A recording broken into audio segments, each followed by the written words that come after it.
வணக்கம், நான் நயினார் நாகேந்திரன் பேசுகிறேன். வரும் 22ஆம் தேதி மதுரையில் முருக பக்தர்கள் மாநாடு நடைபெற இருக்கிறது. அனைவரும் கலந்து கொண்டு சிறப்பிக்குமாறு அன்போடு வேண்டுகிறேன். நன்றி, வணக்கம். அம்மா பானுமதி அவர்கள் அனுப்பிய இன்னும் சில கேள்விகள் இருக்கின்றன, அவைகளை படிக்கின்றேன். Is Kailasa a real, internationally recognized country or just an online concept? அம்மா, கைலாசம் என்பது நிஜம். நான் முதலியே இடங்கள்ல சொல்லியிருக்கிற மாதிரி ஒன்றுக்கும் மேற்பட்ட சிறிய இடங்கள் எங்களுக்கு சர்வ சுதந்திரமாக கைலாசாவை அமைத்துக் கொள்வதற்காக சில நாடுகள் அளித்திருக்கின்றார்கள். முறையான இன்டர்நேஷனல் ஸ்டாண்டர்ட் படி இன்டர்நேஷனல் ட்ரீட்டிஸ் சைன் பண்ணி, இன்டர்நேஷனலி ரெகக்னைஸ்டு ட்ரீட்டிஸ், அதன் மூலமாக சிறு சிறு நிலப்பகுதிகள் ஒன்றுக்கும் மேற்பட்ட இடத்திலே எங்களுக்கு அளிச்சிருக்காங்க. சில இடங்கள்ல இந்த இண்டிஜினியஸ் நேஷன்ஸ், பூர்வ குடிகள், சில அட்டானமஸ் லேண்டும் கொடுத்திருக்காங்க. சோ இவைகளை எல்லாம் ஒன்றிணைத்துதான் கைலாசா தேசம் நிகழ்கின்றது. கைலாசா தேசம் உண்மை. ஒரு தேசத்திற்கு என்னென்ன வேண்டும் என்று மாண்டவிடியோ கன்வென்ஷன் சொல்லுகிறதோ, ஒரு தெளிந்த நிலப்பரப்பு, சொந்தமான நிலப்பரப்பு, அது எவ்வளவு வேணா இருக்கலாம். இப்ப உதாரணத்துக்கு வேட்டிக்கன் பாத்தீங்கன்னா மொத்தமாவே 200 ஏக்கர் தான், 108 ஹெக்டேர் தான் வேட்டிக்கன். 200 ஏக்கர் நிலப்பரப்பு தான் வேட்டிக்கன் ஏறத்தாழ. அது சிறிய அளவா கூட இருக்கலாம், ஆனா வேட்டிக்கன் வந்து ஒரு நாடாக கருதப்படுகின்றது, மதிக்கப்படுகின்றது. அதே மாதிரி அளவை பொறுத்தவரை பிரச்சனை இல்லை, ஏதோ ஒரு அளவு, ஆனால் சொந்த நிலம் இருக்க வேண்டும். நிலம், நிரந்தரமான குடிமக்கள், பர்மனன்ட் பாப்புலேஷன், அதுவும் இருக்கு. சொந்த நிலம் இருக்கு, நிரந்தரமான பர்மனன்ட் பாப்புலேஷன் இருக்கு, நிர்வாக அமைப்பு, நிரந்தரமான அரசாங்கம், அதுவும் இருக்கு. மற்ற நாடுகளோடு உறவை ஏற்படுத்திக் கொள்ளக்கூடிய தகுதியும் உறவுகள் ஏற்படுத்தப்பட்டிருக்க வேண்டும். அதே மாதிரி அரசாங்கமும் இருக்கு, மற்ற நாடுகளோடு உறவுகளை ஏற்படுத்தி இருக்கும். பல நாடுகள் எங்களை நேஷன் ரெகக்னைஸ் பண்ணியிருக்காங்க. அதாவது அப்பொலிட்டிக்கல் ஸ்பிரிச்சுவல் நேஷன். நாங்க மற்ற நாடுகளைப் போல அரசியல் கருத்து சார்ந்த, அரசியல் சார்ந்த நேஷன் இல்லைங்கம்மா. அதாவது அரசியல் அப்படிங்கிறது வந்து வேற வேற பொலிட்டிக்கல் ஐடியாலஜிஸ் இருக்கும். கம்யூனிசம், சோசியலிசம், கேபிட்டலிசம், வேற வேற பொலிட்டிக்கல் ஐடியாலஜிஸ் இருக்கும். டெமோக்ரசி, அதே மாதிரி கான்ஸ்டிடியூஷன், வேற வேற பொலிட்டிக்கல் ஐடியாலஜியை சார்ந்த கான்ஸ்டிடியூஷன்ஸ் இருக்கும், அரசியல் சாசனம் இருக்கும். இது மாதிரி ஒவ்வொரு நாடும் ஒவ்வொரு பொலிட்டிக்கல் ஐடியாலஜி, ஒவ்வொரு கான்ஸ்டிடியூஷனை பேஸ் பண்ணி ஃபங்க்ஷன் பண்ணும். ஆனால் கைலாசா அரசியலுக்கு அப்பாற்பட்ட ஆன்மீக தேசம்.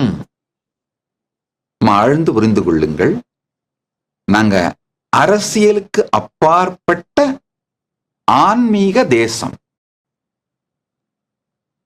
எந்த விதமான மனிதர்களால் உருவாக்கப்பட்ட பொலிட்டிக்கல் ஐடியாலஜியையும் சாராத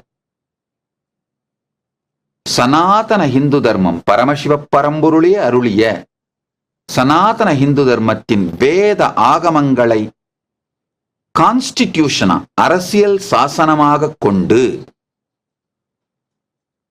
மனுவாதி தர்மசாஸ்திரங்கள், தர்மசாஸ்திரங்களே நீதிமுறையாக ஜூரிஸ்புருடன்ஸாக வைத்து இயங்குகின்ற நிஜமான தேசம் நாங்கள். பல்வேறு நாடுகள் எங்களை அப்பொலிட்டிக்கல் நேஷன் என்று அதாவது அரசியலை தாண்டிய ஆன்மீக தேசம் என்று ரெகக்னைஸ் பண்ணியிருக்காங்க, அக்செப்ட் பண்ணியிருக்காங்க. இந்த நீங்க சொல்றீங்க இல்லைங்களா, இன்டர்நேஷனலி ரெகக்னைஸ்ட் அப்படிங்கிற அந்த வார்த்தையை நம்ம ஆழ்ந்து புரிஞ்சுக்கணும். எந்த நாடுமே யுஎன்னால ரெகக்னைஸ் பண்ணப்படுவது கிடையாது. தயவு செய்து புரிந்து கொள்ளுங்கள். யுனைடெட் நேஷன்ஸோட சார்ட்டரை இங்க ப்ரொஜெக்ட் பண்ண நீங்க பாருங்க. அவங்களுடைய சார்ட்டர்லயே அவங்க ரொம்ப தெளிவா சொல்றாங்க, they do not have a right to recognize any nation. அவர்கள் எந்த நாட்டையும் அங்கீகரிப்பது இல்லை. பல நாடுகள் ஐநாவில் உறுப்பினர்களாக இருக்கின்றன, வேறு வேறு காரணங்களுக்காக. இப்போ உறுப்பினராக இருப்பது அந்த நாட்டோட முடிவே தவிர ஐநா ஒரு நாட்டை அங்கீகரிப்பதோ வேற அதிலே ஐநா அங்கீகாரம் இருந்தால்தான் ஒரு நாடு நாடு என்றோ கிடையாது. வேட்டிகனே ஐநாவுடைய உறுப்பினர் எங்களுக்கு தேவையில்லைன்னு மறுத்திருக்கின்றார்கள். காரணம் என்னன்னா, தே ரெப்ரசன்ட் காட். அவர்கள் கடவுளை ரெப்ரசன்ட் பண்றதுனால மனிதர்கள் சார்ந்த எந்த சைடும் அவங்க எடுக்கக்கூடாதுங்கிறதுனால அவங்க ஐநா சபையில் உறுப்பினர் வேண்டாம் அப்படின்னு இருக்காங்க. நல்லா புரிஞ்சுக்கோங்க. இந்த ஐநா சபை உறுப்பினர்கள் ஆவதற்கான காரணங்கள் என்னன்னா, இப்போ கடன் வேணும்னா ஐஎம்எஃப்ல ஒரு நாடுன்னு அங்கீகரிக்கப்பட்டு ஒரு நாடுன்ற உறுப்பினர் ஸ்டேட்டஸ் இருக்கணும். உறுப்பினரா இருந்தாதான் ஐஎம்எஃப் இருந்து கடன் வாங்க முடியும். அதே மாதிரி ஆயுதங்கள் வாங்கணும்னா உங்களுக்கு ஆயுதங்கள் சப்ளை பண்ற நாடு உங்களை நாடுன்னு அங்கீகாரம் பண்ணி உங்களை அவங்களுடைய ஏதாவது ஒரு குழுல மெம்பரா சேர்த்து கொண்டால்தான் உங்களுக்கு ஆயுதங்கள் கொடுப்பாங்க. அதே மாதிரி ஐசிசி இன்டர்நேஷனல் கோர்ட், அந்த இன்டர்நேஷனல் கோர்ட்ல நீங்க மெம்பரா இருந்தீங்கன்னா தான் இன்டர்நேஷனல் கோர்ட்ல போய் நீங்க கேஸ் ஃபைல் பண்ணி வழக்குகள் தொடுத்து நீதி பெற முடியும். இந்த மாதிரி யார் யாருக்கு தேவையோ அவரவர்கள் அந்தந்த பாடியில, அந்தந்த குளோபல் பாடி யுனைடெட் நேஷன்ஸோட பாடியில மெம்பரா இருப்பாங்க. எங்களை பொறுத்தவரை எங்களுக்கு கடனும் தேவையில்லை,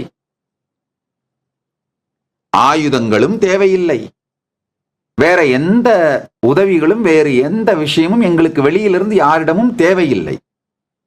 எங்களை நாடுன்னு யாரு ரெகக்னைஸ் பண்ணணும் அப்படின்னா, எங்களை சுற்றி இருப்பவர்கள், எங்களுக்கு இந்த நிலத்தை கொடுத்தவர்கள், எங்களை சுற்றி இருப்பவர்கள் எங்களை நாடுன்னு ரெகக்னைஸ் பண்ணணும். பரமசிவன் அருளாலே அது நடந்து விட்டது. இந்த நிலத்தை எங்களுக்கு கொடுத்தவர்கள், சிறிய நிலம்தான், ஆனா அதை கொடுத்தவர்கள் மற்றும் எங்களை சுற்றி இருப்பவர்கள் எங்களை நாடுன்னு ஏற்றுக்கொண்டார்கள். சரிப்பா, நீங்க அங்க வாழ்ந்துக்கோங்க, நீங்க எங்க எல்லைக்குள்ள எங்க விஷயங்களை தலையிடக்கூடாது, நாங்க உங்க விஷயங்களை தலையிட மாட்டோம், நட்போட இருந்துப்போம் அப்படின்னு அவர்கள் எங்களுக்கு அளித்திருக்கிறார்கள். அவர்களோடு அந்த இன்டர்நேஷனல் ட்ரீட்டிஸ் சைன் பண்ணியிருக்கோம். அதனால நாங்கள் நாடு. அது போக பல்வேறு நாடுகளோடு அப்பொலிட்டிக்கல் நேஷன் அப்படின்ற ரெகக்னிஷனும் வாங்கியிருக்கோம். அது சார்ந்த கல்ச்சுரல் ரிலேஷன்ஷிப் சார்ந்து, ரிலீஜியஸ் அண்ட் கல்ச்சுரல் ரிலேஷன்ஷிப் வச்சுக்கிட்டு அது சார்ந்த நிறைய டிப்ளமேட்டிக் ட்ரீட்டிஸ் சைன் பண்ணியிருக்கோம். அந்த மாதிரி டிப்ளமேட்டிக் ரிலேஷன்ஸ் வச்சிருக்கோம். ஸோ அதனால இயங்கக்கூடிய நடைமுறையில் ஃபங்க்ஷனலான மாண்டவிடியோ கன்வென்ஷனோட ஸ்டாண்டர்ட்ஸ் படி நாங்கள் அரசியலுக்கு அப்பாற்பட்ட அப்பொலிட்டிக்கல் ஆன்மீக தேசம். அதில் எந்த சந்தேகமும் இல்லை. பரமசிவன் அருளாலே சனாதன இந்து தர்மத்தை அடிப்படையாக வைத்த இந்த கைலாசத்தை பரமசிவனே மலர்த்தி இருக்கின்றார். இது உண்மையான ஒரு தேசம். எங்களுக்கு என்ன வேண்டுமோ, எங்கள் வாழ்க்கை முறைக்கு என்ன வேண்டுமோ அதை பரமசிவ பரம்பொருள் அளித்து விட்டார், அளித்திருக்கின்றார், அதை நடத்தி கொண்டே இருக்கின்றார். அதனால யார் யாரெல்லாம் வாழ்க்கையிலே பணம் கொடுக்கல் வாங்கல் இதனால் பெருந்துக்கத்தை அடைந்து இதுக்கு மேல இந்த பணம் சார்ந்த வாழ்க்கையே வேண்டாம், போதும்பா அப்படின்னு நினைக்கிறவங்க, அரசியல் சூழல்களால் தாக்கப்பட்டு கொடுமைப்படுத்தப்பட்டு இதற்கு மேல் இது போன்ற கொடுமைகள் வேண்டாமப்பா அப்படின்னு நினைக்கிறவங்க, வேறு வேறு காரணங்களால்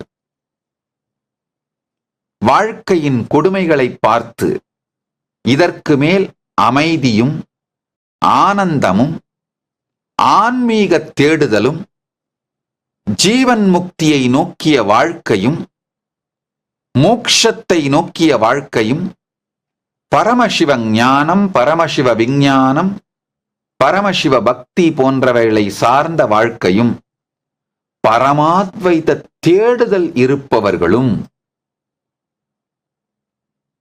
கைலாசத்திற்கு வருவதற்காக அப்ளை பண்ணலாம்.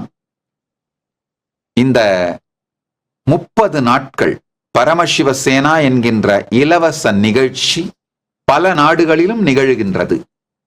அமெரிக்காவில் கைலாசா லாஸ் ஏஞ்சலஸ்லையும், கனடாவில் கைலாசா கனடாவிலும், ஈக்வடாரிலும், மலேசியாவிலும், கிரனடாவிலும், நேபாளத்திலும், இந்தியாவில் கைலாசா காசி, கைலாசா சேலம், கைலாசா ஹைதராபாத் போன்ற பல இடங்களிலும் இந்த நிகழ்ச்சி மாதந்தோறும் நிகழ்கின்றது.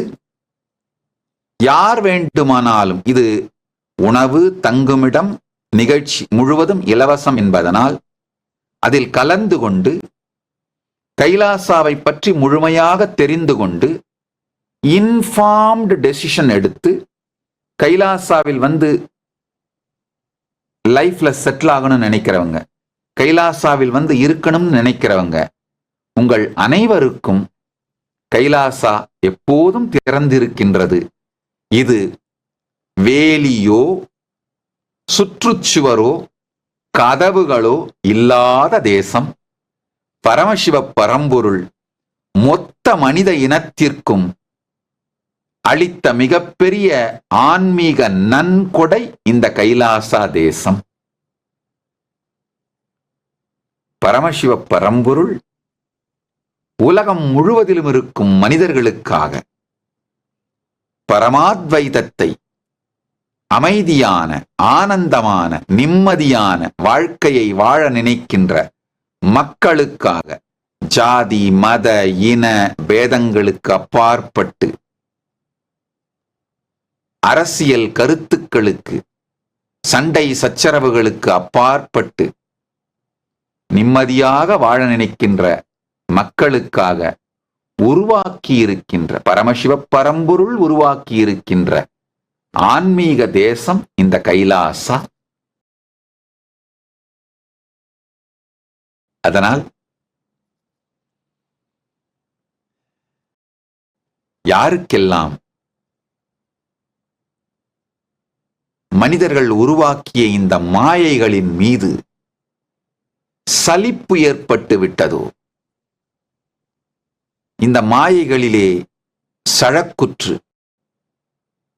மாணிக்கவாசக பெருமான் சொல்ற மாதிரி புல்லாகி பூடாய் புழுவாய் மரமாகி பல்விருகமாகி பறவையாய் பாம்பாகி கல்லாய் மனிதராய் பேயாய் கணங்களாய் வல்லசுரராகி முனிவராய் தேவராய் இந்த பல பிறவிகள் எடுத்து எடுத்து நாம் அழிந்து கொண்டிருக்கின்றோங்கிற சலிப்பு வந்தாலும், மற்றபடி இந்த ஒரு பிறவியில் கூட பல்வேறு மூடத்தனமான செயல்களை செய்து மூடத்தனமான கொள்கைகளின் பின்னால் சென்று மாயையில் விழுந்து பல்வேறு துக்கங்களை அனுபவித்துக் கொண்டிருக்கின்றோம்கள தெளிவு வந்தாலும் இவை எல்லாவற்றிலுமிருந்து விடுபட்டு மாற்றமாம் வையகத்தே பட்டபாடெல்லாம் போதும் என்று நினைத்து ஜீவன் முக்த வாழ்க்கை வாழ வேண்டும் என்று முடிவெடுக்கின்ற உங்கள் எல்லோருக்கும் ஒரு ஆனந்தமயமான ஆன்மீக தேசம் பரமசிவன் வெளிப்படுத்தி இருக்கின்ற இந்த கைலாசா தேசம் உங்கள் எல்லோருக்கும் பரமசிவ பரம்பொருள் அளித்திருக்கும் நன்கொடை. இந்த கைலாசா தேசம் எங்களுடைய ஃபர்ஸ்ட் அமெண்ட்மெண்ட்டுங்க. ஃபர்ஸ்ட் அமெண்ட்மெண்ட் உங்களுக்கு அளிக்கப்படும் முதல் உரிமை என்னன்னா, ஃபர்ஸ்ட் அமெண்ட்மெண்ட் கைலாசால என்னன்னா, நீங்கள் உங்களை பரமசிவனாக உணர்வதற்கும் பரமாத்வைத சத்தியத்தை உணர்வதற்கும் வாழ்வதற்கும் மற்றவர்களும் உங்களை பரமசிவ பரம்பொருளின் வெளிப்பாடாக நடத்துவதற்கும் உங்களுக்கு உரிமை இருக்கின்றது. நீங்கள் அதே போல மற்றவர்களையும் பரமசிவ பரம்பொருளின் வடிவங்கள் என்று பார்த்து அதே முறையில் அவர்களை நடத்துவது உங்கள் கடமை.